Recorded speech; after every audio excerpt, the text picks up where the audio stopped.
Ladies and gentlemen, what we see in the Middle East is a stifling of information in the last 100 or so years. We see that information, knowledge, and books were banned. Between 1900s and the 1950s, we see that only 4.4 translated books per million people were published in the Arab world. But we see a corresponding rate in Hungary was 519, and in Spain, 920. We think that right now, the genie is out of the bottle, that the people in the Arab world are aware of what they want, and they want democracy, ladies and gentlemen. We think that it's time that we give them what they want. And we think that side proposition hasn't really showed us why not.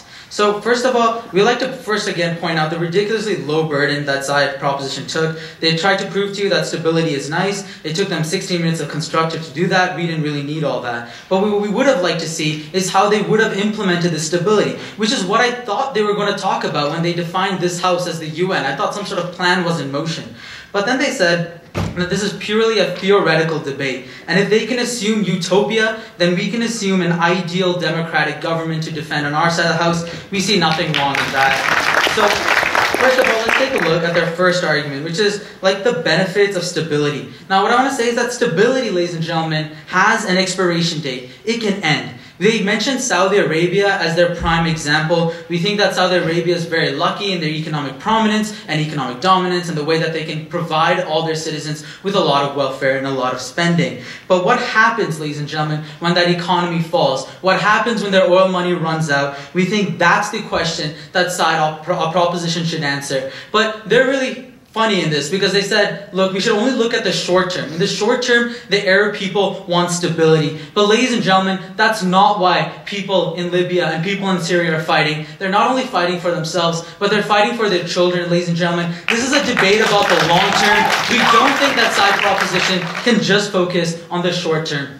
And looking at the short term, ladies and gentlemen, we really don't think that side proposition has ever shown us why false stability, this idea of propaganda, hiding information, killing off people and paying off people is a system to be proud of.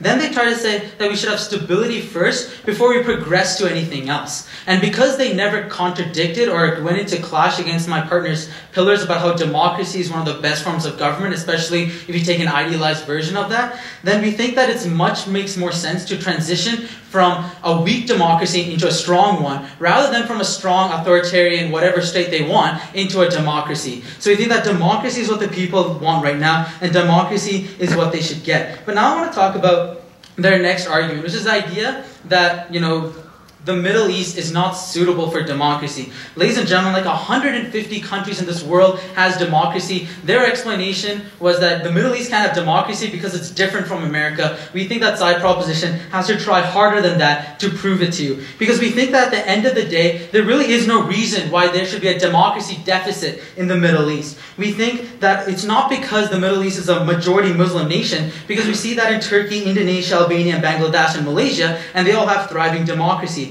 It's not because, some states have oil and some states don't, because we see that in the comparison between Saudi Arabia and Syria. And we think that just many countries in the Arab nation deserve that chance of self-determination. We think that they deserve that chance to choose their government. There's no explicit reason why they can't have a democracy. And we think at the end of the day, a democracy is the one that provides human beings to actually be human, to actually have those rights that are inherent in all of us. Because let's take a look at their clash to my partner's arguments about how dictators are bad. Like my partner told you about all the negative consequences of dictatorship, and then they told you, look, Saudi Arabia let women drive cars, and that's a good thing. But ladies and gentlemen, we don't believe that the government is the arbitrator of rights. Rather, we believe that the government is the guardian of rights. And it's, ladies and gentlemen, it's because we think that the democracy protects those fundamental human rights that at the end of the day, regardless of whatever stability you're preaching, we think democracy is the way to go. Democracy is what the Middle East deserves, ladies and gentlemen.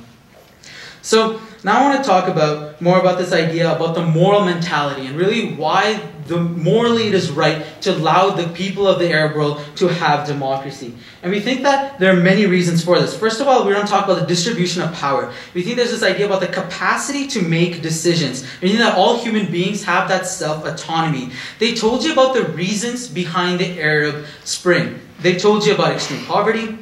told it was because of ethnic conflicts, and they said it was because of an economy in decline. And that's because stability, unfortunately, ran out of time and stability ended. But what happens when stability ends and people are left in this really unfortunate circumstance? Well, people want change, and they want to have a say in how their lives are changed, and they want to have a say in how the future is going to look like. So we think that democracy is the only form of government that actually provides people with that fair distribution of power. So our third argument about moral mentality is about providing human beings that ability to autonomy, that providing human beings that ability to make decisions and not have it overlooked by some sort of dictatorship government. We believe in the idea of invictus, to be the captain of your own soul. We think it is morally wrong for power to be unequally distributed. It undermines the spirit of meritocracy, but moreover it implies a lack of individuality and legitimizes disparity. We think stability fundamentally cannot last where people are on uneven footing and the playing field is tilted to just one side. People inherently not only desire just a good quality of life, but ability to actually live their life in the way they want to. Because we don't think that living under side I didn't see you there, but we don't think that living in under side propositions world where women, can't have an education, or where children aren't able to pursue their own dreams for whatever matter, is a good one to live in. Wouldn't you agree? And how do you suggest that a coalition government between radical Islamists and secularists are going to make positive decisions for the entire country when they're clashing against ideology? This is the beauty of democracy, right? Because right now when you have dictatorships and you have ethnic conflict, you have people fighting each other with violence. But with a democracy, you have a parliament where discussion takes place. We think it's fine that you have an extremist government group in parliament if they're discussing with other people, if they're not choosing to kill everyone else, right? We think it's a good idea to have that discussion. We think that when you have a government that represents the people, that represents the desire of the people, you're going to have that voice. And Swish told you, when you don't have the ballot, you have the bullet. And we think that we really saw no clash against this on side proposition, because we think that people are entitled to have their voice, and they're going to push to have their voice. So, moreover, I'd like to talk about this idea called the power transition theory, right? When one's autonomy is threatened, regardless of stable conditions, people revolt. We've seen that throughout history, that even if your conditions are stable, you still want to have that autonomy of life, to be able to choose how you want to live. We think that if you look throughout history, there are many examples when even when people are living in completely stable governments, they still want to have that freedom of choice. They still want to be able to make those decisions. Moreover, we think that as the UN, we think that it's important to note that no democratic nation has gone into war with one another. And if you're defining this house as the UN, it should be morally important for the UN prerogative to look out for the future, right? Because what happens in a dictatorship is that, say a dictator dies, you leave up a power vacuum, that's when, say, a radical extremist group can just jump in and take the helm. That's when the world's peace is threatened, and that's when the stability of the world is threatened. We think when it comes to democracies, there are diplomatic solutions to end conflict, and that's why we're proud to propose, ladies and gentlemen, we're proud to oppose. We hope this resolution falls. Thank you.